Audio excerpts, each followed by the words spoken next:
Hey everybody, how's it going? Welcome back to Thursday's live stream. Before I get started today, you just have me, which is hopefully you guys are fine with. But we're gonna have a very interesting subject today. I think all of our subjects are interesting, to be honest. So before I get started, guys, please like, share, subscribe.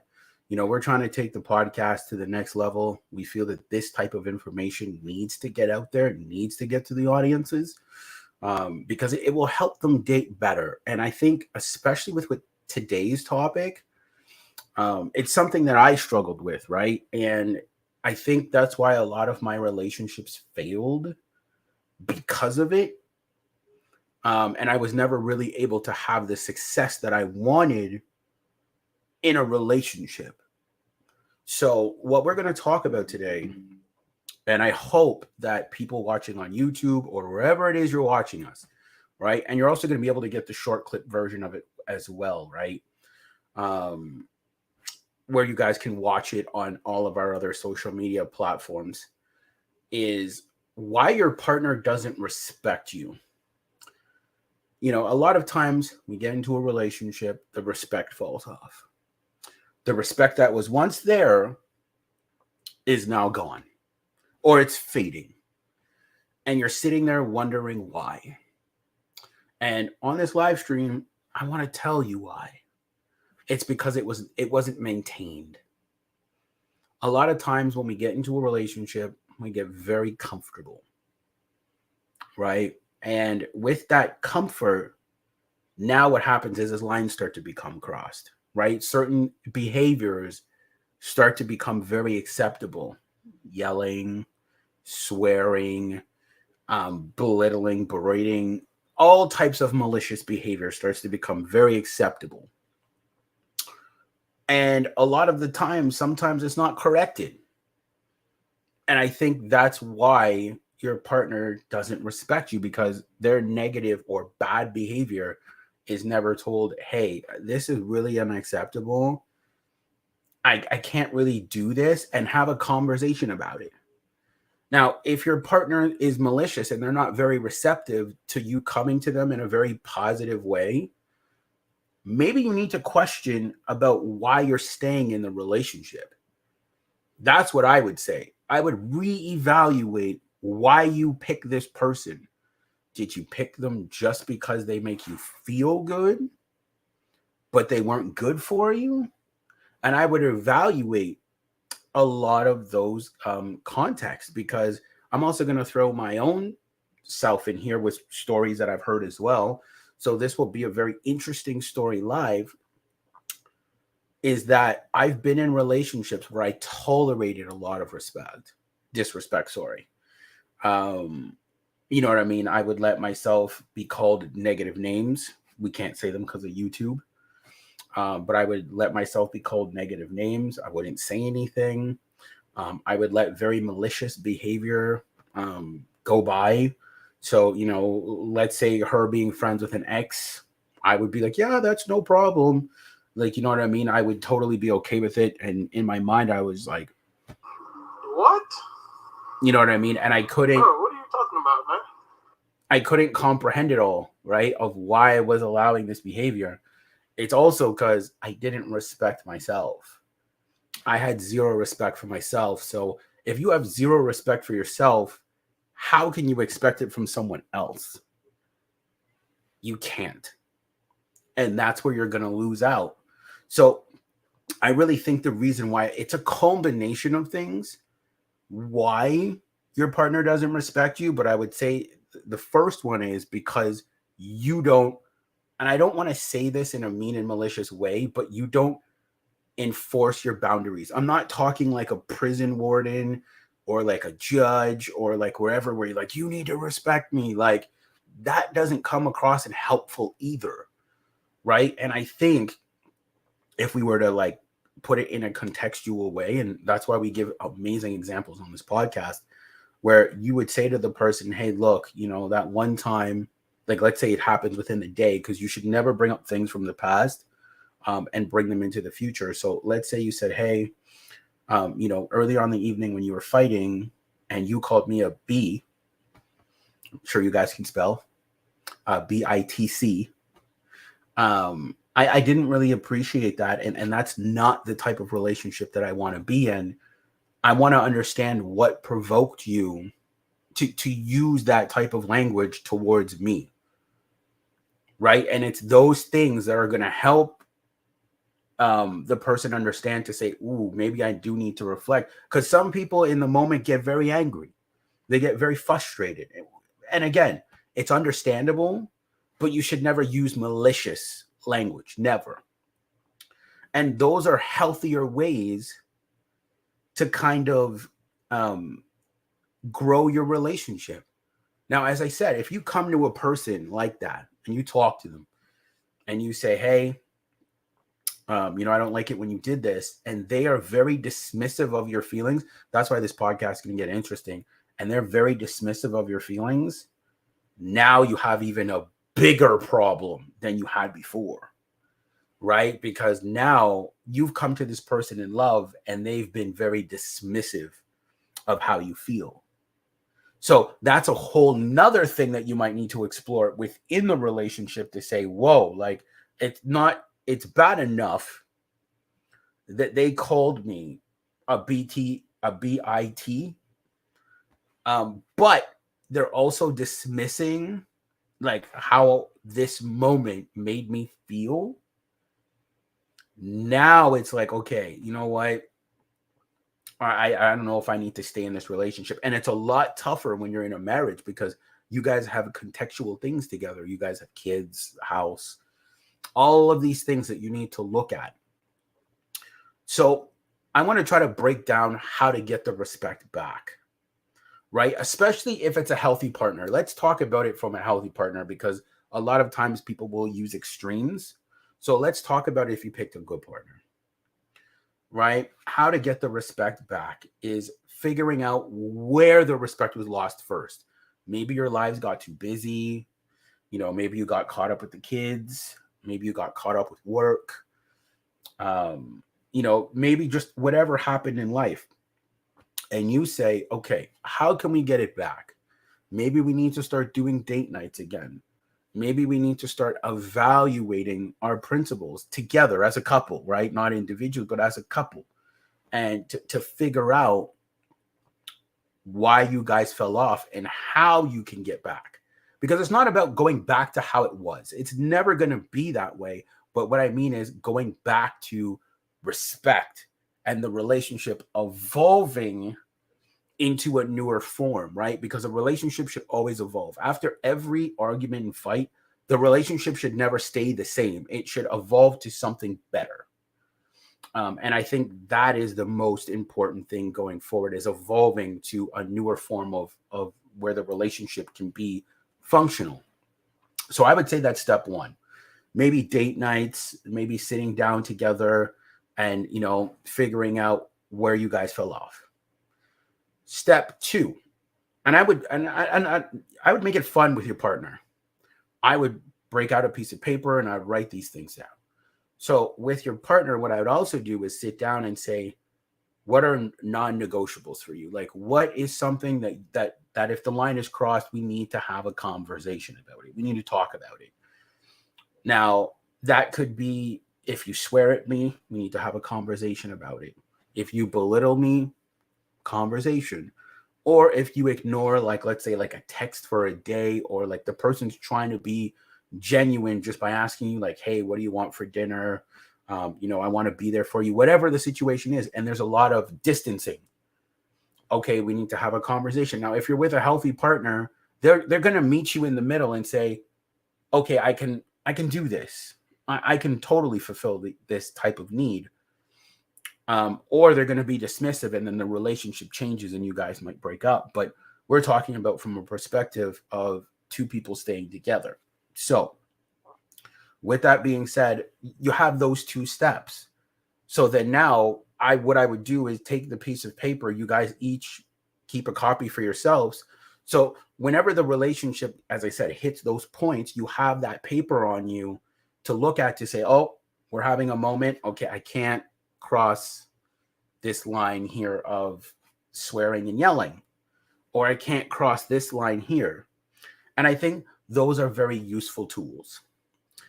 Tool number 3, which I think more couples need to do, because again, counseling is not for everybody. We advocate it on here on the podcast, but it's not for everyone, right? There's some people that's just not for them. They don't want to go to counseling, and that's fair, right? We can't push a narrative of everybody go to counseling if it's not something you really want to do. I would say read books on communication, dating, and relationships. That's what I would say. That would be step number 3. And as a couple, you guys can do the exercises together, right? You guys can sit down and, do exercises from the books. You guys can read the same book and talk to each other every night about what it is you learned from the book and how it is you can apply that to the relationship. I would say that is a great building block. I actually did that with an ex, and it was actually a very helpful tool. We were both very busy, had very busy lives, and there was a lot of tension in the relationship. And within that tension, one day she broke out like this exercise book, because she was like myself. She was supposed to do dating and relationship, but that's a story for another time. And she had a bunch of notes and just, things that she did. So she said, okay, we're going to do this exercise together. So it was like a weekly thing that we did. And I feel that it did improve the relationship greatly, because now we're sitting here learning how to communicate with each other better, instead of just being passive aggressive, and all of these things that hindered our relationship. Now we're doing things that are benefiting the relationship. So building blocks, because at some point you also got to look at it. When you dated this person in the beginning, there were things that you guys really liked about each other, right? Like you would have never dated them if you didn't think that they were a good fit for you, right? And it's really great when you can take it to the 3, 4, 5 year marker, get married, kids. But I think it's also a reminder to figure out what it is you love about this person, right? And as I said, we fall off because of life. We get into fights, all these things. But it's always about bringing it back to a loving space. And we need to figure out how to do that. And that, as I said, it could be through conversations, personal development, taking time for you guys as a couple. Because I know that in previous relationships prior to that one, I never did exercises. We never did those type of things together. We never sat down and did an exercise where we can elevate the relationship. It was always fight. Okay, cool, no problem. We fix it and then we move forward. But we never got to the root of the problems that we were having. And, all my relationships failed because of that. I wasn't clear. I had no idea what even boundaries were. You see, and this is why I think channels like mine and channels like Stefan Speaks, Coach Greg Adams, a bunch of channels, I could sit here and name them all, are very important to help men understand their boundaries.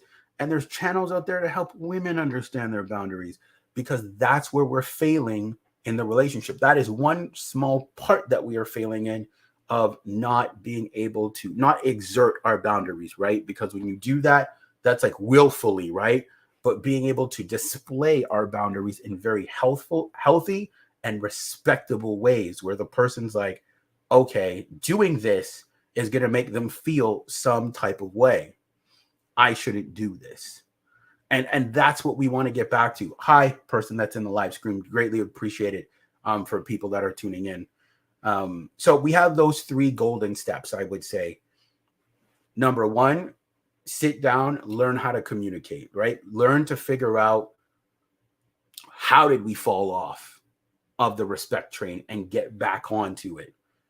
Number 2, I would say personal development and reading books. Number 3, I would say do the exercises from the book. So it's a little side note, but I would say doing those things are going to help your relationship be better, because where I'm at in life, being 36 years old, I date more now with intention and the willingness to work, because relationships take work, right? People think that it's just going to be an easy coast. You're going to get into it. It's going to be like Aladdin. You're going to take her on this magic carpet ride. It doesn't work that way.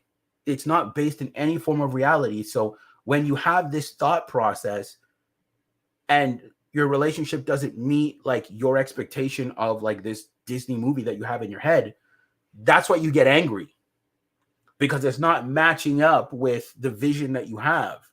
So I think a lot of times it also takes us, what would I say, disconnecting from our expectation of what a relationship should be like and going out and learning the skills of what a relationship is, right? Because being in a relationship is a skill. Not a lot of people see it that way, but it is a skill. And you need to learn how to be in one, because there were experiences that we've had when we were like younger, trauma, maybe abuse, all types of things, where those things can hinder our relationships as we get older. And we don't identify that a lot of times. We just go from relationship to relationship to relationship, thinking that it's okay. If we break up with this person, it's totally fine, without understanding that, hey, maybe if I would have put in a little work here, I've actually would have kept my relationship if I just would have put in a work. But we live in such a fast-paced society. Sorry, we're going off a little topic here, but we live in such a fast-paced society now where people just feel that they can just replace people. So I think where it ties in with the respect thing, like boundary-wise, is a lot of people feel they're like, I don't have to respect you. Respect is earned. That's like 100%. Kevin Samuels said that all the time. You do have to earn someone's respect. But because people feel that people are so replaceable, now they don't feel like they have to do anything. They're just like, well, I got you. It's cool. You're with me. I'm with you. And we'll just kind of figure it out. Now, I think it's very appropriate to have a roadmap, especially when you're dating somebody. If respect is big for you, and I know that it is for a lot of people, for men and women, it's just we view it through a different lens. If you're a man and you're talking to a woman and you say, hey, like, respect is very important to me, you need to detail what that looks like. Just saying respect is important to me is a very vague answer, because their definition of respect can be completely different from yours. So there needs to be more of an understanding of what respect means to you. So I would ask the question, follow-up question of, what does respect mean to you? And I would give my definition so we can have a better understanding of those things, right? Because as we always preach on this channel, everything is a conversation. When you get to know somebody, you have fun, you enjoy their presence, you just relax. If the relationship is still like serious and it's moving forward, you have a conversation. Hey, I really like you. We've been seeing each other for a long time.